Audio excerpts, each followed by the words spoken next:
Salut à toutes et à tous, c'est Vincent, j'espère que vous allez bien. Aujourd'hui, on va aborder une stratégie qui est vraiment ultra efficace sur le SP500 et rien qu'avec cette stratégie, si vous la suivez à la lettre avec un money management qui est vraiment rigoureux, eh bien vous pouvez passer une prof firme assez facilement ou devenir rentable tout simplement, hein.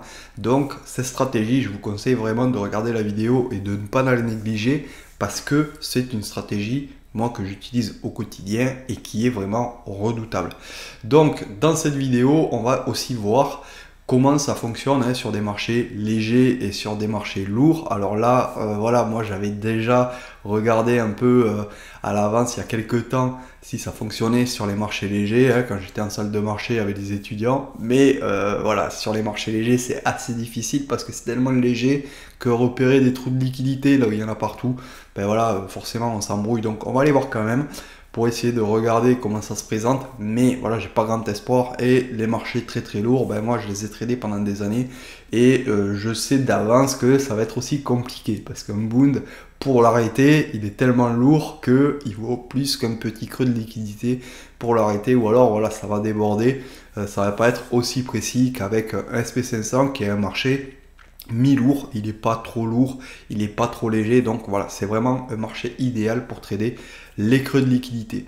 Donc avant de commencer, comme d'habitude, je vais vous demander de liker, de partager, de vous abonner à notre Instagram, c'est très important. Je sais que la dernière fois il y en a pas mal qui l'ont fait, mais vous l'avez pas tous fait. Donc ceux qui manquent, allez-y, abonnez-vous à notre chaîne Instagram, c'est ultra important pour nous. Et on va commencer cette vidéo sur les graphiques. Allez, c'est parti.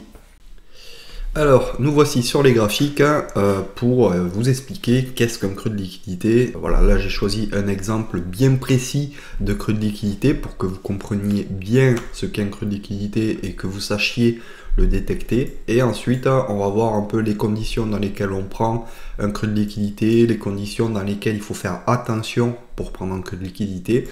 Et ensuite, on va aller voir les différentes conditions parce que voilà, ça ne marche pas à 100%. Et on va essayer de détecter ça sur plusieurs marchés. Il y a plusieurs marchés au niveau de l'order flow. Il y a les marchés, ce qu'on appelle légers, par exemple le DAX, c'est un marché qui est léger. On ira voir sur le DAX comment on peut détecter des creux de liquidité. Est-ce que c'est aussi pertinent ou pas? Ensuite, il y a les marchés mi-lourds, comme le SP500. Voilà, ça, c'est des marchés qui sont quand même assez lourds, pas très volatiles, etc. Enfin, c'est volatile, mais par rapport à des bons au trésor, voilà, c'est volatile. Mais par rapport, par exemple, à un Nasdaq, c'est pas très volatile. Donc on ira voir un marché mi-lourd comme le SP500. Là je suis sur le SP500 parce que bon, moi j'ai l'habitude de trader le SP, donc c'est beaucoup plus facile pour moi de vous faire ce petit cours sur le SP. Et ensuite on ira voir un marché lourd comme par exemple le Bund, l'Euro-Bund. Moi j'aime bien l'Euro-Bund, c'est pas le plus lourd qui est. Bien sûr, il y a les bons au trésor américains, c'est un peu plus lourd, etc. Mais voilà, on ira voir un marché lourd pour essayer de détecter l'ampleur en gros des creux de liquidité sur ce genre de marché. Alors déjà, on va essayer de voir comment détecter un creux de liquidité et pourquoi il fait support-résistance, et ensuite les conditions dans lesquelles on va les prendre. Parce qu'il y a des conditions, bien sûr, et même dans les conditions où on n'aurait pas dû les prendre, on va essayer d'aller tracer voilà, un extending rectangle, un rectangle là où il y a le creux de liquidité, et on va aller voir dans une unité de temps inférieure pour voir comment ça réagit, etc. Si on aurait pu le prendre, si on n'aurait pas pu le prendre, en scalping, voilà. Donc on va voir tout ça dans cette vidéo, et c'est parti.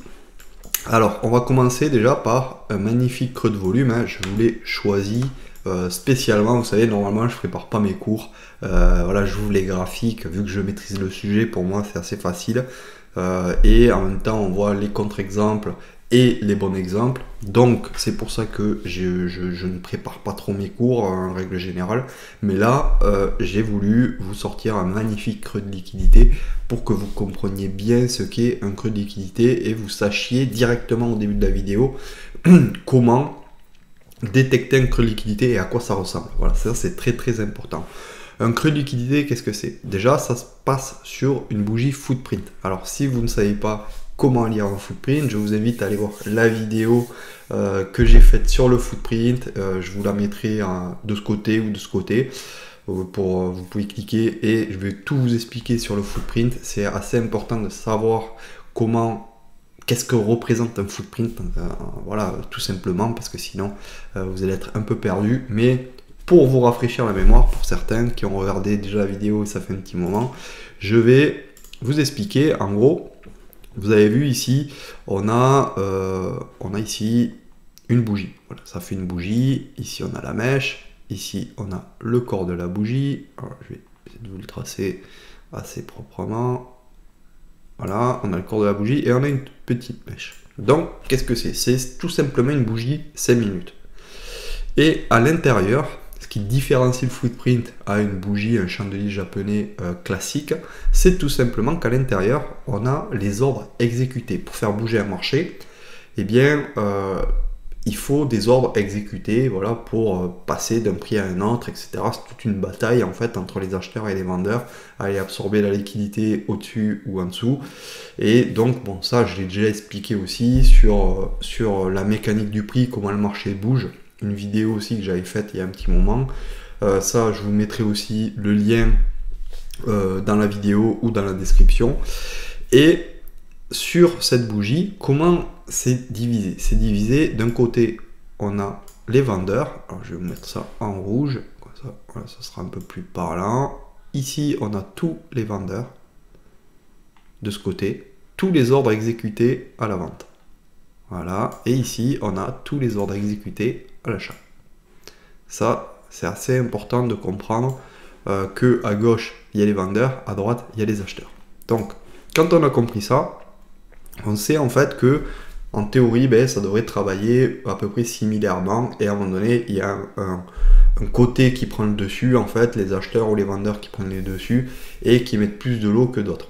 Mais dans certains cas, comme dans les creux de liquidité, eh bien, nous avons ici des moments où les vendeurs ont mis 0 lot. C'est-à-dire qu'ici, sur ce niveau de prix, à cet instant-là, ici, là, les vendeurs n'ont pas mis un seul lot à la vente. Donc voilà, ça doit quand même vous mettre un peu la puce à l'oreille. Hein. Et ça veut dire quoi? Ça veut tout simplement dire qu'il y a une acceptation des vendeurs du fait que les acheteurs fassent monter le prix. Tout simplement. Et que vu que les vendeurs savent que le prix va monter et qu'ils ne peuvent rien faire, ils ne se mettent même pas en position pour essayer de défendre le prix, en fait, si vous voulez. Donc ça, c'est significatif. Ça veut dire que, il y a les acheteurs qui ont mis des lots, et vous voyez, ils passent relativement facilement, hein, ils mettent du 46, du 87, 107, 99 de ce côté, donc ça passe relativement rapidement. Je vais essayer de zoomer peut-être, voilà.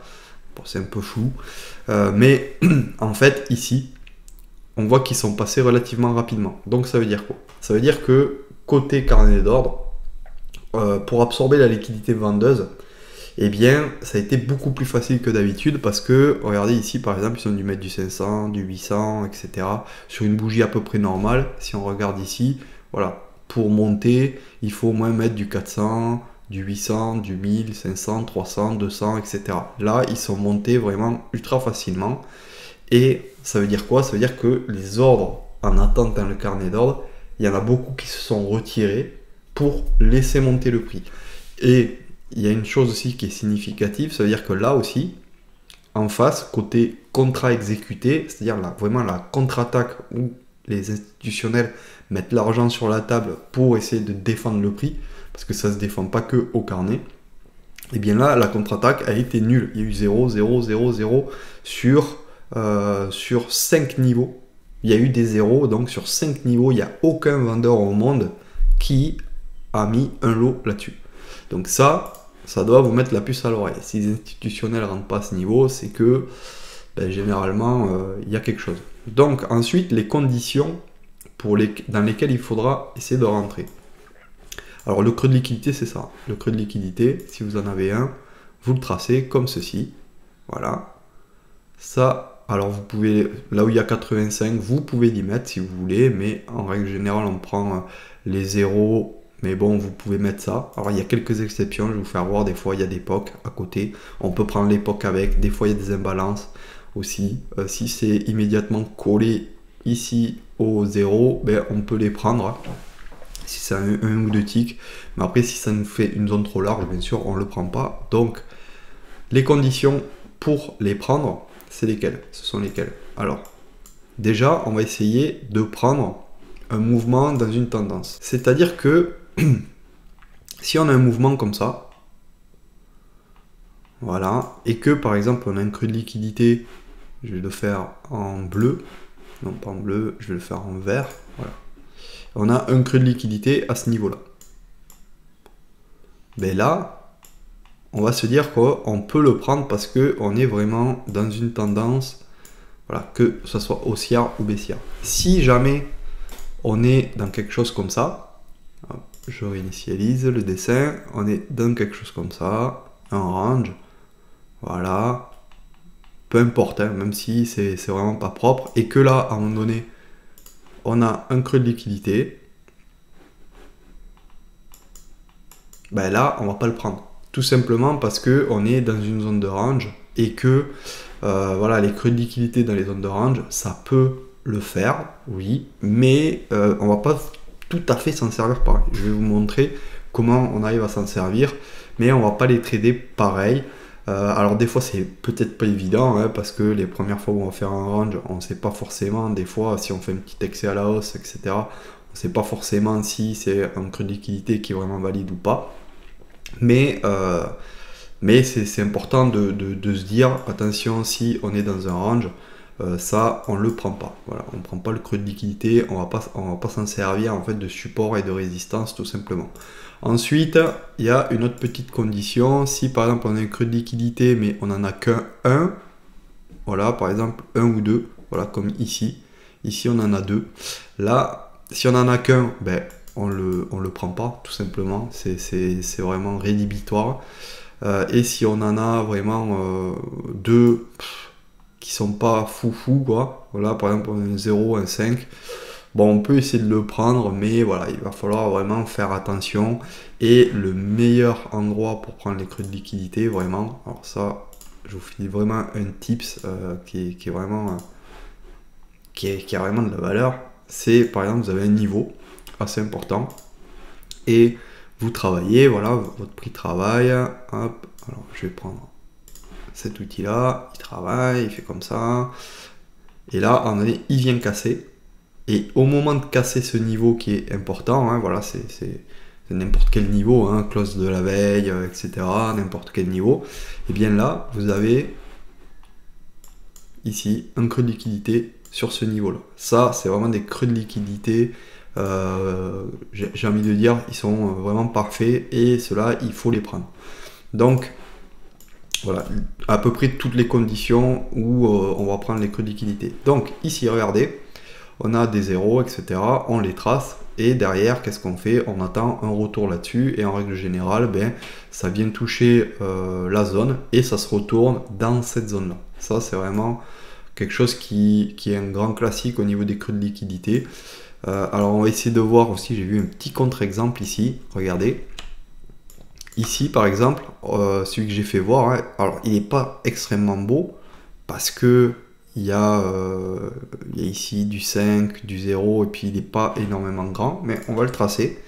Et ensuite, on va aller voir sur une unité de temps inférieure comment il a travaillé et comment il s'est retourné là-dessus. Et ensuite, on a quelque chose ici aussi avec 0, 2, 9, 3. Voilà, ça, c'est une zone de liquidité qui est vraiment pas mal aussi, un creux de liquidité. On est sur une tendance, voilà, c'est pas un range, hein. On est sur une correction, hein, pour l'instant, parce qu'on a un truc assez balèze ici. Donc on est sur une correction, et donc, ben, qu'est-ce qu'on fait? On le trace, tout simplement. Alors, je fais pas cela, alors je pourrais les faire cela, parce que là j'en ai vu un petit. Ici, on a un 0, etc. On a une zone ici qu'on pourrait tracer, voilà. En gros, alors la zone est assez large, hein, parce qu'il y a la reprise des volumes vraiment ici, avec des centaines qui commencent à arriver, donc c'est vraiment pas évident, mais si la zone on devait la tracer, c'est à peu près ça. parce qu'on voit que là, les acheteurs, pardon, 55, 54, 96, etc. Et là, vraiment, ça s'effondre. Donc, si on devait tracer la zone, moi, je la tracerais plutôt comme ça. Et voilà, cette zone, elle est vraiment assez large. Donc, quand on a une zone assez large comme ça, on va essayer d'aller se rapprocher, d'essayer de vendre, par exemple, ici, au maximum vers le haut, quoi. Parce que sinon, ça va devenir compliqué de tenir en fait la position si on le prend direct ici, hein. Alors là il y a 1, 2, 3, 4, 5, 6, 7, 8, 9, 10 ticks, voilà, ça fait loin, ça fait trop loin. Donc là on va essayer soit de le prendre ici au 50% ou derrière les 50% de la zone de liquidité. Ça c'est vraiment un tips que je vous donne. Ça c'est plutôt une zone vendeuse, hein, donc on va la mettre en rouge. Ça c'est plutôt une zone acheteuse. Voilà, donc on va la mettre en vert. Ça, c'est une zone acheteuse aussi. On va la mettre en vert. Voilà, ça, c'est une zone acheteuse aussi. On va la mettre en vert. Ensuite, on ira voir un autre jour, hein, parce que là, celui-là, je l'avais préparé. J'avais cherché déjà ce creux de liquidité. Donc, on ira voir un autre jour après. Donc là, ce que je vais faire, je vais aller sur un graphique à tick reversal en gardant exactement, en copiant, en fait, en dupliquant les rectangles, et on va voir comment ça a travaillé là-dessus pour essayer de visualiser vraiment sur un graphique ce que ça a donné, un graphique plus court terme. Alors là, nous voici sur un graphique 4 ticks reversal où c'est exactement les mêmes tracés qui se sont dupliqués sur le graphique, et ici c'est le moment où le creux de liquidité s'est formé. Donc on va essayer de voir, j'ai enlevé tous les indicateurs, hein, pour pas que ça nous embête. Et on va essayer d'aller voir le creux de liquidité, comment ça a travaillé. Alors regardez, ici on est monté, on est venu dans le creux de liquidité et on voit qu'on a fait un petit double top. Voilà, c'est assez propre. Alors on va peut-être essayer de mettre les volumes pour voir comment ça a travaillé avec les volumes. Alors si on met les volumes, hein, qu'est-ce qu'on peut voir? On peut voir que ici, sur ce niveau-là, on a une bonne poussée ici sur cette bougie là, et ensuite quand on attaque la zone, on a plus de volume ici, donc c'est un bon signe, on va dire, pour essayer de rentrer. Et ensuite regardez, hein, ça corrige, c'est vraiment pas mal, et on peut aussi attendre le pullback sur la zone. Ça c'est tout à fait possible, hein, si on n'est vraiment pas sûr de pouvoir rentrer, et bien qu'est-ce qu'on fait? On attend la cassure vers le bas, le pullback. Alors le mieux c'est d'avoir un pullback sans trop de volume, hein. Là c'est le cas, hein. On n'a pas énormément de volume, et ensuite derrière ça nous donne nos points, donc ça c'est vraiment pas mal. Ensuite le deuxième que l'on a ici, c'était plus un range, hein. Voilà, alors je vais essayer de vous faire voir. Le deuxième c'est celui-ci. Alors là on avait quand même fait un plus haut, voilà, je vais vous faire voir ici. On était dans une tendance baissière, on a une correction, on vient ici, on est contré, et bon, on est quand même pas dans un range, donc celui-ci est quand même relativement prenable, j'ai envie de dire. Mais vu que on est dans une tendance baissière et que on vient de taper une grosse zone de faible liquidité, moi je m'attends à ce que on descende un peu plus du moins.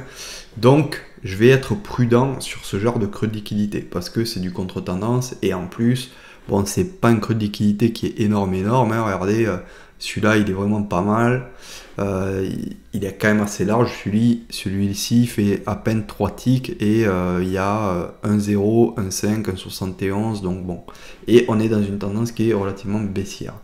Donc on se méfie quand même sur ce genre d'opportunité, et ce qu'il faut faire, hein, c'est les prendre, hein. On le prend ici vers les 50%, parce que là on a un stop vraiment ultra court, hein. Regardez, on a un stop, si on le prend ici sur les 50% à 26,50, on a un stop de 1, 2 ticks, voilà, et on va aller chercher de zone à zone, hein, voilà, vers ici, hein, un tick avant pour essayer de se rassurer, et il y a de quoi faire. Il y a 1, 2, 3, 4, 5, 6, 7, 8, 9, 10 ticks à faire relativement sereinement. Donc même en scalping, vous voyez, ça fonctionne, hein, si on respecte les conditions.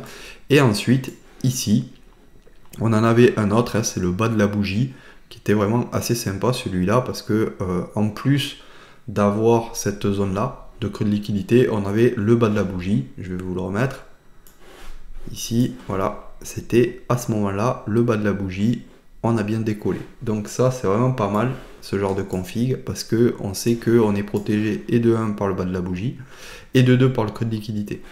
Donc ça, c'est vraiment sympa comme config. Et là, qu'est-ce qu'on fait? On attaque la zone, hein, on rentre dans la zone, et direct, c'est refoulé.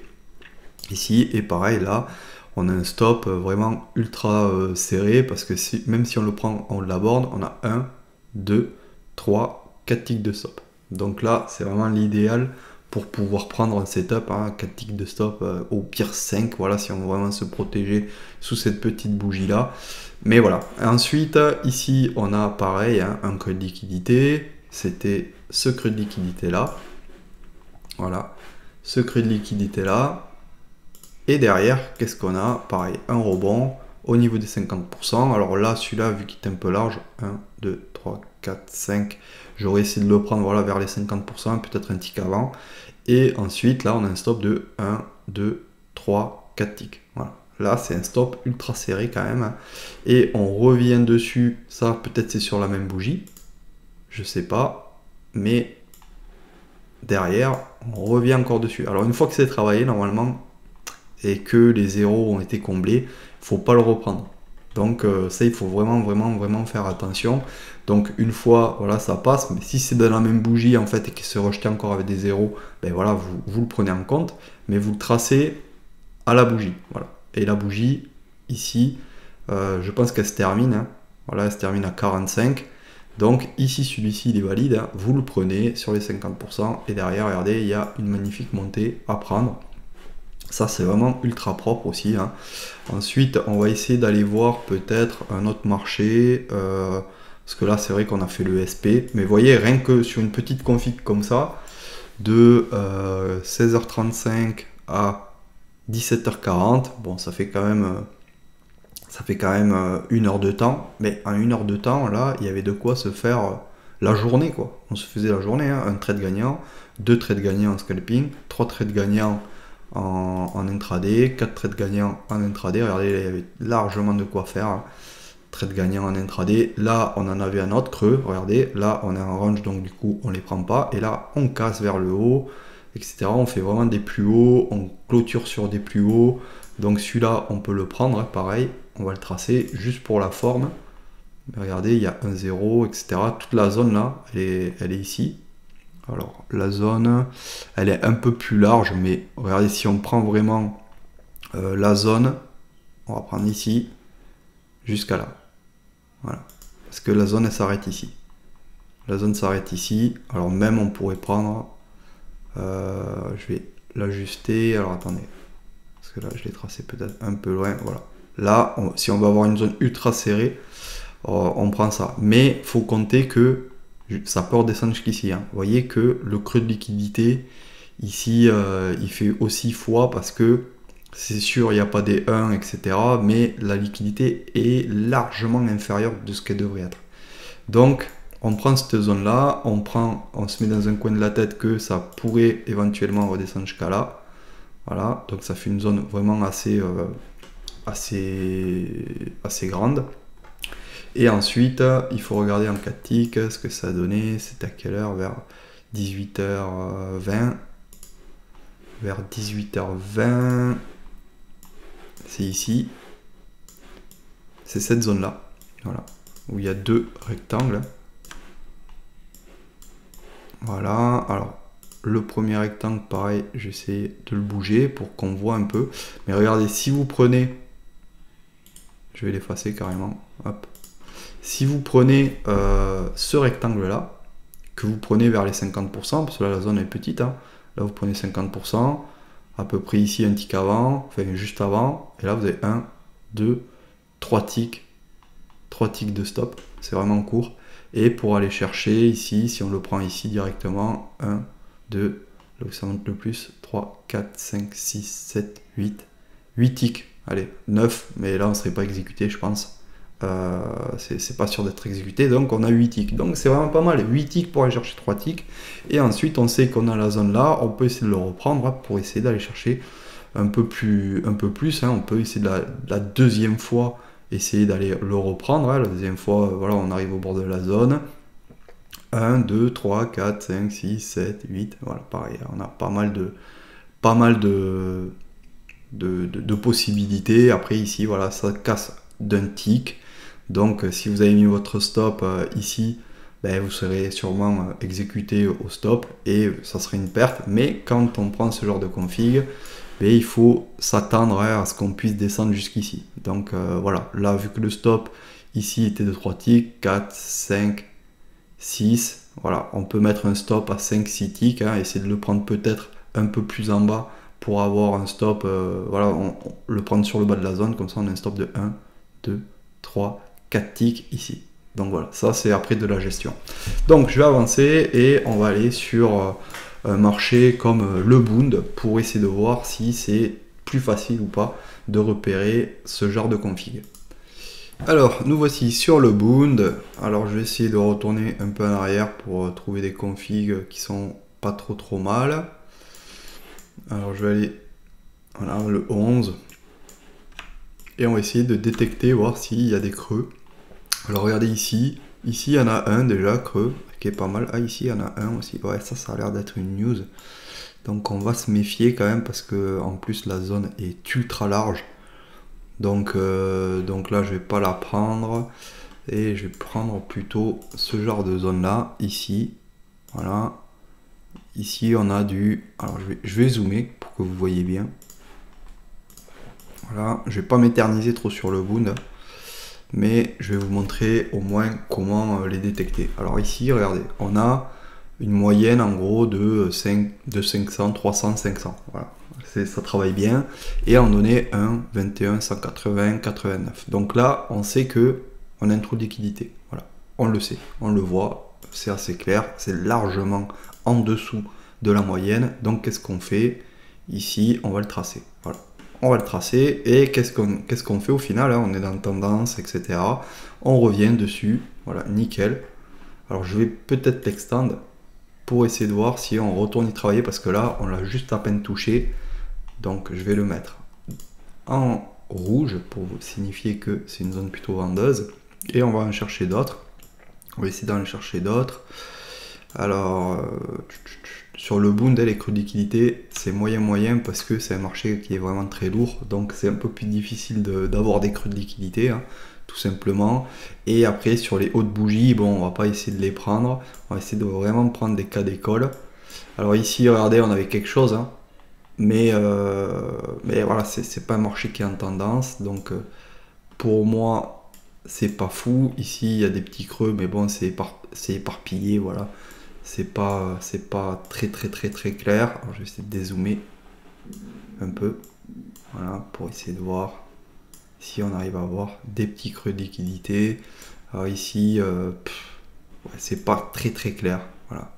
Regardez ici, quand on vient taper cet ancien creux de liquidité, ben on passe, hein, assez rapidement. Et on revient travailler derrière, hein, avec toujours un creux de liquidité ici, regardez, 0, 3, 41, 39, etc. Ça c'est vraiment une bougie où on a un creux de liquidité. Donc on va effacer ça. Hop, on va essayer de remettre quelque chose comme ça. Voilà, c'est assez large. Et voilà, ici ça revient travailler directement dessus. Alors voilà, c'est la fin de la session en plus. Donc on va essayer de voir un peu plus loin. Alors ça n'a pas l'air foufou sur le Bund. Ça n'a pas l'air énorme. Voilà, là ici on en a un creux de liquidité. Ça c'est vraiment pas mal. Alors là, regardez, quand on manque vraiment de creux de liquidité, ce qu'on peut faire, quand on a des creux de liquidité comme ça, et que on en manque un peu cruellement parce que ce sont des marchés lourds, etc. Ce qu'on peut faire, c'est, là c'est un mouvement haussier, donc on va prendre les imbalances haussières avec. Alors là, je vais le prendre vraiment ici, ce creux de liquidité, parce que là on a un 0, 87, 87 contre 0, ensuite 29 contre 400, 13, 200, voilà. Et après là on a une belle reprise avec du 700. Donc ici, théoriquement, on devrait revenir chercher la zone. Alors on va extendre et on va regarder si on revient chercher la zone. On revient la chercher, on la retravaille, mais vous voyez, ça marche beaucoup moins bien que sur le SP. Ça marche beaucoup moins bien que sur le SP parce que certes, il y a quelques ticks à faire, mais voilà, le Bund c'est pas très volatile. Donc ben, cette stratégie là sur le Bund, ben, clairement c'est un peu plus difficile que sur le SP. Donc ouais, je vous conseille vraiment pas de l'utiliser parce que c'est sûr ça fait support résistance, etc. Mais sur des retours comme ça, le marché est trop lourd pour arrêter, pour s'arrêter sur un creux de liquidité. Et regardez, c'est vraiment pas propre. Il aurait fallu prendre vraiment toute la bougie et là il n'y a plus de creux de liquidité. Donc bon, sur le Bund, c'est pas fou, on va pas se mentir. Donc on va pas essayer d'utiliser cette stratégie. Vous voyez, on en a testé deux. Alors on peut en tester un autre. Déjà c'est vraiment très rare. On en repère un ou deux par session. Et c'est souvent des sessions cash américaines. Et regardez ici encore on en a un. Et ça ne fonctionne pas. Voilà. Voilà. On en a un. Bon ça fonctionne hein, ici. Voilà. Ça revient. Etc. Mais c'est pas un bon mouvement comme on a sur le SP. Donc le Bund, ben, on va oublier et on va passer sur le DAX. Alors le DAX, c'est loin d'être mon favori, mais bon, on va regarder parce que je sais qu'il y a des gens qui traitent le DAX et sûrement que je vais avoir des questions là-dessus. Donc on va essayer d'aller chercher une session, voilà, une session ici. Voilà, alors peut-être essayer de jouer avec les unités de temps. C'est peut-être... Alors regardez, ici on a carrément des trous de cotation. Bon ok. Alors peut-être que voilà, pour le DAX, ce qui fait foi, c'est pas les zéros, c'est les trous. Donc on va essayer de regarder ça, si ça fonctionne ou pas. Et ici, hop, on voit qu'on a un trou. Parce que le marché est tellement léger quoi, que voilà, avoir des zéros, ben, c'est quasiment à toutes les bougies qu'on a des zéros. Donc on va essayer de prendre peut-être les trous de cotation. Et ici, regardez, on a un trou qui fait 1, 2, 3 ticks. Et derrière, ça rebondit. Ensuite, ici, on a un trou, mais on est en range. Donc, ensuite, on va essayer d'aller chercher des trous de liquidité. Vous voyez, je ne vais pas chercher les zéros là, parce que c'est tellement léger qu'il y a des zéros partout. Ici, ouais. Alors ici, c'est du range. On va pas le prendre. Attendez, parce que le scaling se fait automatiquement. Alors ici, on avait limite un petit trou, mais bon, je le prends pas. Ah, ici, on avait un trou. Voilà. Sur une bougie baissière, donc c'est pas foufou. Et ensuite, bah, c'est 14h30. Alors peut-être que avec les marchés US, vu qu'on a plus de liquidité, ça va être un peu plus sympa pour repérer les trous de liquidité. Alors,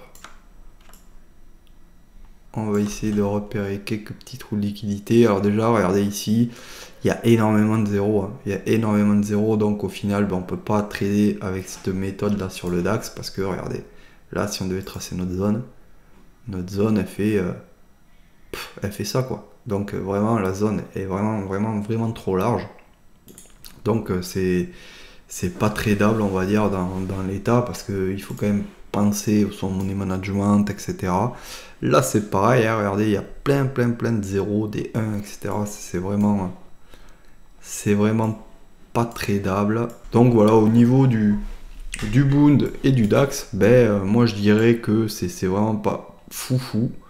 Alors il y a des petits trous de cotation parfois, ça peut faire foi, mais voilà, c'est vraiment pas fou. Alors ici, ouais, on a un trou encore, mais bon, c'est pas une configuration qui est terrible.